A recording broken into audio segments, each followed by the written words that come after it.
நற்செய்தி வாசகம். ஒருவர் என்னுடனும் நான் அவருடனும் இணைந்திருந்தால் அவர் மிகுந்த கனி தருவார். யோவான் எழுதிய தூய நற்செய்தியிலிருந்து வாசகம். அதிகாரம் 15. இறை வார்த்தை 1 முதல் 8 வரை. அக்காலத்தில் இயேசு தம் சீடரை நோக்கிக் கூறியது, உண்மையான திராட்சை கொடினானே. என் தந்தையே அதை நட்டு வளர்ப்பவர். என்னிடமுள்ள கனி கொடாத கிளைகள் அனைத்தையும் அவர் தரித்து விடுவார். கனி தரும் அனைத்து கிளைகளையும் மிகுந்த கனி தருமாறு கழித்து விடுவார். நான் சொன்ன வார்த்தைகளால் நீங்கள் ஏற்கனவே தூய்மையாய் இருக்கிறீர்கள். நான் உங்களோடு இணைந்து இருப்பது போல நீங்களும் என்னோடு இணைந்து இருங்கள்.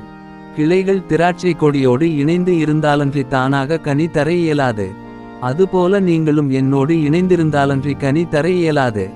நானே திராட்சை கொடி, நீங்கள் அதன் கிளைகள். ஒருவர் என்னுடனும் நான் அவருடனும் இணைந்திருந்தால் அவர் மிகுந்த கனி தருவார். என்னை விட்டு பிரிந்து உங்களால் எதுவும் செய்ய இயலாது. என்னோடு இணைந்து இராதவர் கிளையைப் போல தரித்து எரியப்பட்டு உலர்ந்து போவார். அக்கிளைகள் கூட்டிச் சேர்க்கப்பட்டு நெருப்பிலிட்டு எரிக்கப்படும்.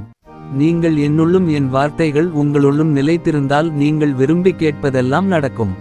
நீங்கள் மிகுந்த கனி தந்து என் சீடராய் இருப்பதே என் தந்தைக்கு மாட்சி அளிக்கிறது. இது ஆண்டவரின் அருள்வாக்கு.